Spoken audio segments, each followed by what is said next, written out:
Question 2 એવું કહે છે કે નીચેના પૈકી પ્રત્યેક સમીકરણના 4 ઉકેલ મેળવો. શું કીધું છે? 4 ઉકેલ મેળવવાના છે. પહેલું આપેલું છે 2x + y = 7. 2x + y = 7. અને આપણે શું કરવાના છે? 4 ઉકેલ મેળવવાના છે. 4 ઉકેલનો અર્થ શું થાય? આપણે x ની કોઈ પણ 4 વેલ્યુ લઈ લઈશું અને y ની કિંમત મેળવી લઈશું. ક્લિયર? તો પહેલા આ રીતે આપણે બોક્સ બનાવી દેવાનું. ઉપર x લખવાનું, નીચે y. તો એક કામ કરવાનું, x = 0 લઈ લેવાનો, પછી 1 લઈ લઈશું, પછી 2 લઈ લઈએ, બરાબર, અને પછી -1 લઈએ. થઈ ગયા 4. એના પ્રમાણે હવે આપણે y ની વેલ્યુ શોધી દઈશું. તો પહેલા વાત કરીએ x = 0 માટે. તો આ જે સમીકરણ છે, આ સમીકરણની અંદર આપણે શું કરવાનું? x ની જગ્યાએ 0 મૂકી દેવાનું. માટે શું લખાય? 2 અને અહીં x આવે એટલે x ની જગ્યાએ શું મૂકવાનું? 0 + y = 7. માટે 2 0 0 થઈ જાય તો y બરાબર આપણને શું મળે? 7. એટલે પહેલી કિંમત આપણને મળી ગઈ. ક્લિયર? હવે બીજી વાત કરીએ. હવે x બરાબર કેટલા લઈશું આપણે? 1. માટે આ જે સમીકરણ છે એમાં x ની જગ્યાએ 1 મૂકી દેવાનું. 2 ગુણ્યા x ની જગ્યાએ મૂકો 1 વત્તા y = 7 વત્તા y = 7. માટે 2 × 2 થાય પ્લસ y = 7. માટે y બરાબર શું થશે? 7 + 2 બરાબરની પેલી બાજુ જાય તો -2. માટે y બરાબર 7 માંથી 2 જાય તો 5. તો આપણને આ બીજી કિંમત મળી ગઈ. x ની વેલ્યુ 1 મળે તો y ની વેલ્યુ આપણને કેટલી મળે? 5 મળે. હવે વાત કરીએ x = 2 ની. x બરાબર લઈએ 2. માટે x ની જગ્યાએ 2 મૂકવાના. 2 ગુણ્યા x ની જગ્યાએ મૂકો 2 પ્લસ y = 7. માટે 2 દુ 4 પ્લસ y = 7. માટે y = 7 પ્લસ 4 પેલી બાજુ જશે તો -4. માટે y ની કિંમત કેટલી મળે? 7 માંથી 4 જાય તો 3 મળે ને? ઓકે, તો અહીં શું મળશે? 3. એના પછી x બરાબર આપણે કેટલા લેવાના છે? -1. x બરાબર -1. માટે આની અંદર મૂકીશું 2 ગુણ્યા x, x એટલે -1 પ્લસ y = 7. માટે 2 નો 1 નો ગુણાકાર 2 × 2 થાય, પણ આ +2 છે અને આ -1 છે તો plus minus minus plus y = 7. માટે y = 7 -2 બરાબરની પેલી બાજુ જાય તો +2. માટે y ની વેલ્યુ કેટલી મળે? 7 ને 2 કેટલા થાય? 9. તો આ કિંમત આપણને આ મળે. તો 4 ઉકેલ આપણને કયા કયા મળ્યા? તો આના ઉપરથી 4 ઉકેલ આપણે લખી શકીએ 0, 7, 1, 5, 2, 3 અને -1, 9. ક્લિયર? હવે બીજો પ્રશ્ન જુઓ. બીજો પ્રશ્ન છે πx + y. πx + y = 9. તો કોઈ પણ 4 કિંમતો લઈ લઈએ આપણે. x, y, ચલો x ની કિંમત પહેલા શું લઈશું આપણે? 0. 0 થી સ્ટાર્ટ કરવાનું આપણે. 0 એના પછી 1, -1, 3 લો, તમે કહો એ, બરાબર? આ કોઈ પણ 4 કિંમતો માટે y ની કિંમત શું મળશે આપણે ચેક કરી લઈએ. તો સૌથી પહેલા x = 0 લઈશું. માટે આ સમીકરણની અંદર તમે x ની જગ્યાએ 0 મૂકો તો શું થાય? π ગુણ્યા 0. આને શું કહેવાય? પાઈ વંચાય. શું વંચાય? પાઈ. પાઈ ગુણ્યા 0 વત્તા y = 9. માટે આ તો 0 થઈ જવાનું છે તો શું મળે? y = 9. એટલે y ની વેલ્યુ આપણને 9 મળી. બીજું ચેક કરીએ x = 1 માટે. માટે આની અંદર x ની જગ્યાએ 1 મૂકવાનો. પાઈ ગુણ્યા x ની જગ્યાએ 1 વત્તા y = 9. માટે પાઈ નો 1 જોડે ગુણાકાર તો શું થશે? પાઈ જ થાય. એટલે પાઈ વત્તા y = 9. માટે y બરાબર શું લખાય? 9 પ્લસ પાઈ પેલી બાજુ જાય તો -પાઈ. આપણને આ વેલ્યુ શું વેલ્યુ મળે? 9 ઓછા પાઈ. હવે x = -1 લઈએ. x = -1. માટે શું લખાય? x ની જગ્યાએ -1 મૂકવાનો. પાઈ x ની જગ્યાએ મૂકો -1 પ્લસ y = 9. માટે પાઈ નો 1 નો ગુણાકાર પાઈ થાય, પણ આ પ્લસ છે અને આ માઇનસ છે તો plus minus minus plus y = 9. માટે y બરાબર શું લખાય? 9 -પાઈ બરાબરની પેલી બાજુ જાય તો +પાઈ. 9 + પાઈ. તો અહીં લખાય 9 + પાઈ. હવે વેલ્યુ લઈએ 3. x ની જગ્યાએ મૂકવાના છે 3. માટે x ની જગ્યાએ 3 મૂકીએ એટલે પાઈ ગુણ્યા 3 વત્તા y બરાબર 9 માટે y બરાબર શું લખાશે 9 પ્લસ 3 પાઈ પેલી બાજુ જાય તો માઇનસ 3 પાઈ 9 માઇનસ 3 પાઈ 9 માઇનસ 3 પાઈ ખબર પડી ચાલો એના પછીનો દાખલો કરી દઈએ બોલો હાર્દિકભાઈ હા ઓકે ત્રીજો ક્વેશ્ચન કયો છે ચેક કરો તો x બરાબર 4y ચલો તમે જે કહેશો એ કિંમતો લઈશું હવે હાર્દિકભાઈ બોલો ચલો એવડી મોટી કિંમત ચાલો પછી 1 પછી અથર -2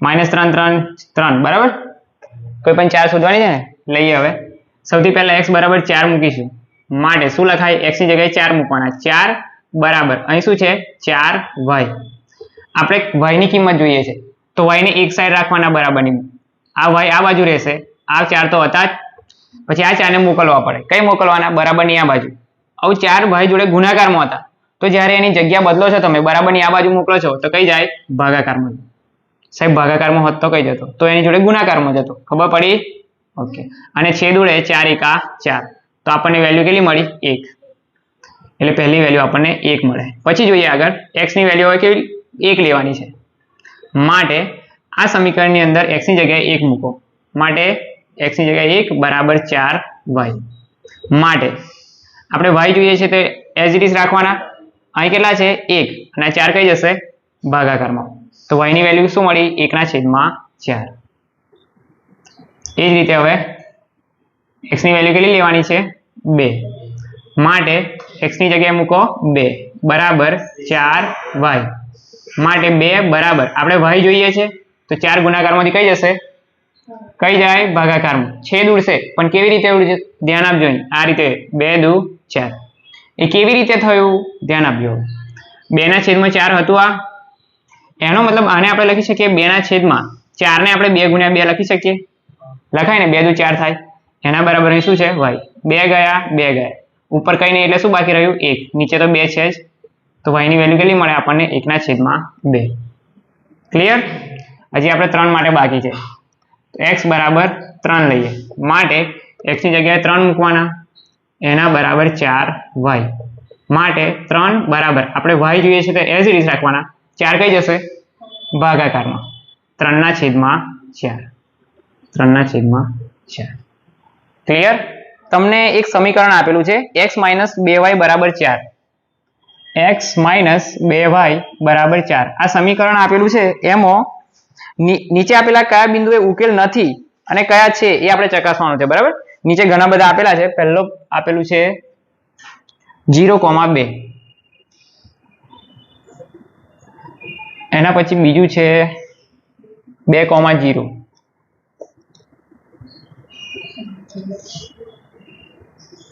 ત્રીજું શું છે 4,0 ચોથું વર્ગમૂળમાં 2 4 વર્ગમૂળમાં 2 અને પાંચમું શું છે 1,1 હવે ધ્યાન આપો આપણે શું કરવાનું છે આ જે છે એ આનો ઉકેલ છે કે નહીં તે ચેક કરવાનું છે ચેક કરવા માટે શું કરવું પડે આપણે અહીં જે x ની વેલ્યુ આપણને ખબર છે જે પહેલું હોય એની જગ્યાએ આપણે શું મૂકવાનો x ની જગ્યાએ વેલ્યુ મૂકવાની અને બીજું શું છે y છે આ જે બંને વેલ્યુ છે આની અંદર મૂકવાની અને પછી જમણી બાજુ જે છે એ આપણને મળે છે કે નહીં તે ચેક કરવાનું આપણે એવું કહી શકીએ આ શું કહેવાય ડાબી બાજુ અને આ જબા એટલે જમણી બાજુ ડાબી બાજુની અંદર આપણે x અને y ની કિંમતો મૂકવાની શું તમને જમણી બાજુ મળે છે કે નહીં મળે તો ઉકેલ કહેવાય અને ના મળે તો ઉકેલ કહેવાય નહીં માટે સૌથી પહેલા આપણે ડાબા એટલે શું તો કે x - 2y x - 2y x ની વેલ્યુ મૂકવાની 0 ઓછા 2 y ની વેલ્યુ કેટલી મૂકવાની 2 તો 0 તો 0 થઈ ગયો એટલે 2 ગુણ્યા 2 શું થાય 4 એટલે -4 જવાબ આવ્યો તો અહીં જમણી બાજુ -4 છે +4 છે એટલે આ does not equals to જમણી બાજુ બરાબર થતું નથી એટલે આપણે કહી શકીએ કે 0,2 એ ઉકેલ નથી ક્લિયર આટલી ખબર પડી બીજા માટે ચેક કરીએ હવે ડાબા એટલે શું x - 2y માટે શું લખાય? x ની જગ્યાએ શું મૂકવાનું છે આપણે? x ની જગ્યાએ મૂકવાના છે 2 ઓછા 2 ગુણ્યા y ની જગ્યાએ શું મૂકવાનું? 0. 2 0 0 થઈ ગયા તો આન્સર આપણને 2 મળ્યો. શું જમણી બાજુ 2 મળે છે? ના. તો આ પણ જમણી બાજુ બરાબર થતું નથી, માટે 2, 0 એ ઉકેલ નથી. હવે આ ચોથું જુઓ, સોરી ત્રીજા નંબરનું. સૌથી પહેલા ચેક કરીએ ડાબી બાજુ, એટલે કે x - 2y. x ની જગ્યાએ મૂકવાના છે 4 ઓછા 2 અને y ની જગ્યાએ કેટલા મૂકવાના છે? 0. 4 2 0 0 થઈ ગયા તો આન્સર શું મળે આપણને? 4. શું જમણી બાજુ બરાબર મળે છે? તો કે હા, જે શું થાય છે? જમણી બાજુ થાય છે. માટે કહી શકીએ કે 4, 0 એ ઉકેલ છે. ચોથાની વાત કરીએ તો ડાબા ચેક કરીએ. ડાબી બાજુ બરાબર x - 2y. x ની જગ્યાએ વર્ગમૂળમાં 2 મૂકવાના ઓછા 2 અને y ની જગ્યાએ શું મૂકવાનું? 4 વર્ગમૂળમાં 2. 4 વર્ગમૂળમાં 2 એના બરાબર લખાય વર્ગમૂળમાં 2 ઓછા આ 2 અને 4 નો ગુણાકાર શું થાય? 4 દુ 8 થાય વર્ગમૂળમાં 2. શું આ 4 જેવું દેખાય છે? ના. એટલે આ પણ જમણી બાજુ બરાબર જેવું થતું નથી, માટે કહી શકાય વર્ગમૂળમાં 2 4 વર્ગમૂળમાં 2 એ ઉકેલ નથી. ચેક કરીએ 1, 1 માટે. ડાબી બાજુ બરાબર x plus x - 2y. x - 2y. x ની જગ્યાએ મૂકવાના 1 - 2 y ની જગ્યાએ પણ મૂકવાના 1. 1 ઓછા 2 કા 2 તો આન્સર શું આવે? જો આ +1 છે, આ -2 છે. અલગ અલગ નિશાની બાદ બાકી 2 માંથી 1 જાય તો 1 આવે. મોટા 2 છે એટલે નિશાની માઇનસ આવે. શું આ 4 થાય છે? જમણી બાજુ બરાબર થાય છે? તો કે ના, જે જમણી બાજુ બરાબર થતું નથી. માટે 1, 1 એ ઉકેલ નથી. ક્વેશ્ચન નંબર 4 ઇમ્પોર્ટન્ટ છે, તમને પરીક્ષાની અંદર આ પ્રશ્ન પૂછી શકે. બરાબર. પ્રશ્ન એવો છે કે x બરાબર 2 અને y બરાબર 1 હોય એ સમીકરણ 2x + 3y બરાબર k નો એક ઉકેલ હોય તો k ની કિંમત શોધો. ખબર પડી? ના પડી. મને ખબર પડી કે તમને ના ખબર પડી. અહીં બે વસ્તુ આપેલું છે. x ની વેલ્યુ તમને 2 આપેલી છે અને y ની વેલ્યુ તમને આપેલી છે 1. અને આના માટે એવું કીધું છે કે આ બંને એ કોઈક આપેલ સમીકરણના શું છે? ઉકેલ છે. સમીકરણ આપણને શું આપેલું છે? 2x + 3y બરાબર k. તો આપણે k ની કિંમત શોધવાની છે. k ની વેલ્યુ શું હશે? હવે આગલા દાખલા આપણે કર્યા ને એમાં એવું જોયું. શું જોયું? કે તમે x ની જગ્યાએ અને y ની જગ્યાએ કઈ કિંમત મૂકો છો અને જમણી બાજુ તમને મળે છે તો આપણે શું કહીએ છીએ કે એનો ઉકેલ છે એવું કહીએ. અહીં તમને પહેલા જ કહી દીધું છે કે x અને y બંને શું છે? આપેલ સમીકરણના ઉકેલ છે. એટલે આપણે x અને y ની વેલ્યુ અહીં મૂકશું ને એટલે આપણને જમણી બાજુ જે k મળવાનો છે એ મળી જશે. ક્લિયર? ઓકે. માટે શું કરવાનું? 2 x ની જગ્યાએ મૂકવાના 2 પ્લસ 3 y ની જગ્યાએ મૂકવાના 1. ક્લિયર? એના બરાબર k. માટે 2 દુ 4 વત્તા 3 એકા 3 એના બરાબર k. માટે 4 ને 3 7. આ તમારો જવાબ.